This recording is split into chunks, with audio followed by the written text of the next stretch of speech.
시청자 여러분 안녕하십니까? 경북 동해안 지역은 오늘 낮 기온이 15도까지 올라 완연한 봄 날씨를 보였습니다. 내일도 대체로 맑겠고 기온은 아침 최저 2에서 6도, 낮 최고 18에서 20도 분포로 오늘보다 더 오르겠습니다. 당분간 낮과 밤의 기온차가 10도 이상 크게 벌어지겠습니다. 바다의 물결은 동해 전해상에서 0.5에서 2.5m로 낮게 일겠습니다. 한수원 본사와 직원들이 경주 이전을 완료해 이번 주부터 본격적인 업무가 시작됐습니다. 경주 시민과 공무원들이 한수원 환영 행사를 오늘 개최했는데 한수원 경주 시대를 맞아 지역 경제 활성화의 기대감이 커지고 있습니다. 김형일 기자입니다. 한수원 경주 본사가 완공되고 1,200명의 직원들이 이전 작업을 마치면서 이번 주부터 본격적인 업무가 시작됐습니다. 새롭게 경주로 이주해온 한수원 직원들을 맞이하는 따뜻한 환영식도 열렸습니다. 시민과 공무원 등 200여 명이 축하 공연과 함께 꽃다발과 환영패를 전달했습니다.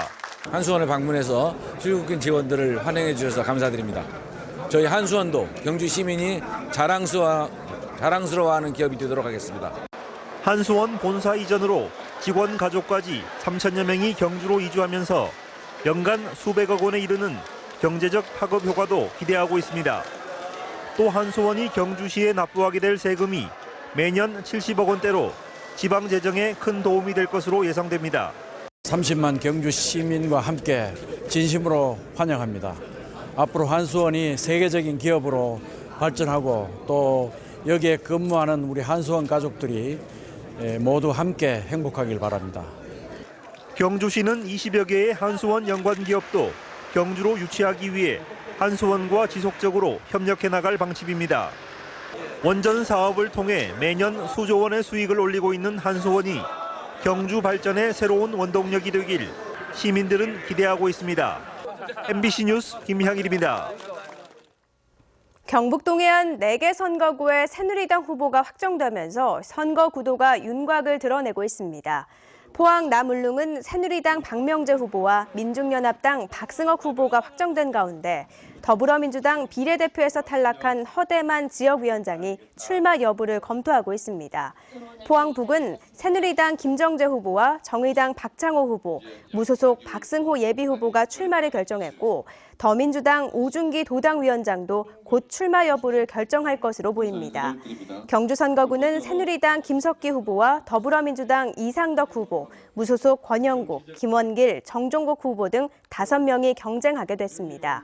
영양, 영덕, 울진, 봉화 선거구는 새누리당 강석호 후보가 확정되면서 무소속 홍성태, 최중영 후보의 최종 후보 등록 여부가 주목됩니다. 포항 남울릉 선거구의 새누리당 공천이 확정된 박명재 후보는 기자회견을 갖고 10대 중점 과제를 주요 공약으로 발표했습니다. 박 후보는 포항 블루밸리의 성공적 조성과 영일만항 국제물류중심지 조성, 영일만 횡단대교 건설, 그리고 동해안발전본부의 확대 개편과 울릉공항 등 10대 과제를 적극 추진하겠다고 밝혔습니다.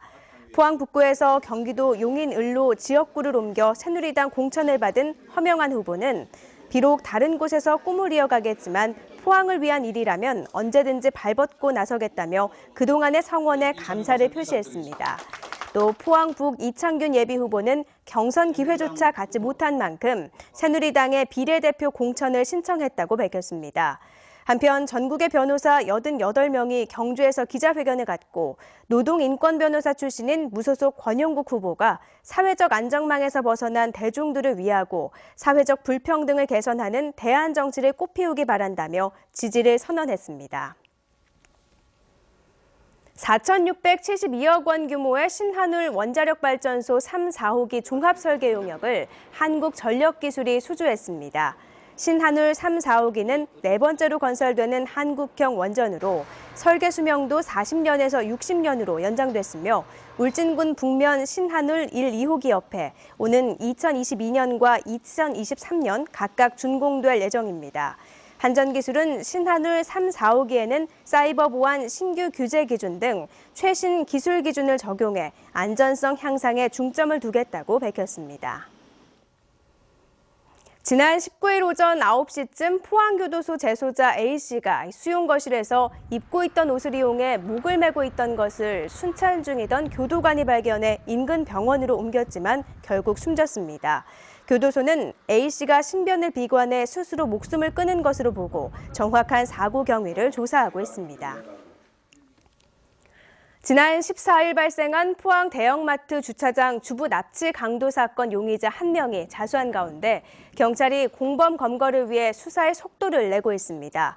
포항 남부경찰서는 지난 17일 검거한 용의자 김 씨의 진술을 토대로 달아난 공범의 인적 사항을 파악하고 차량 동선을 추적하는 등 검거에 힘을 쏟고 있습니다.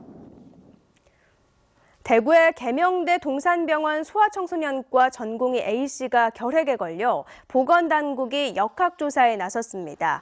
동산병원은 A씨를 격리하고 A씨와 접촉한 환자와 보호자 172명 가운데 46명을 밀접 접촉자로 분류하는 한편 의료진 등 직원 141명도 검사해 이 가운데 124명은 정상 판정을 받았다고 밝혔습니다. 병원 측은 환자와 보호자, 병원 직원 등을 대상으로 결핵 감염 여부를 조사하는 한편 A씨가 평소 알레르기 증상 때문에 마스크를 착용하고 근무해 주변인에게 감염될 가능성은 크지 않다고 밝혔습니다. 지난 16일 영덕군 남정면에서 난 산불은 담뱃불에 의한 실화로 밝혀졌습니다. 영덕 구규림 관리소와 경찰은 40살 A씨가 묶여뒀던 밭을 개간하면서 피우던 담배꽁초를 제대로 끄지 않고 버려 산불로 확산돼 임야 0.2헥타르를 태웠다고 밝혔습니다. 산림당국은 기소 의견으로 사건을 검찰에 송치하고 피해 금액은 피의자에게 변산금으로 청구하기로 했으며 과실로 산불을 내더라도 3년 이하의 징역 또는 1,500만 원 이하의 벌금에 처해진다며 각별한 주의를 당부했습니다. 경북교육청이 역사교과서 국정화에 반대하는 시국선언 교사에 대한 징계 절차에 착수했습니다. 경북교육청은 역사교과서 국정화에 반대하는 시국선언 서명교사 1,032명에 대해 주의와 경고 등의 행정 조치를 취했고 가담 정도가 심한 전교조 전임자 등 4명은 징계 의결을 위한 조사를 진행하고 있습니다.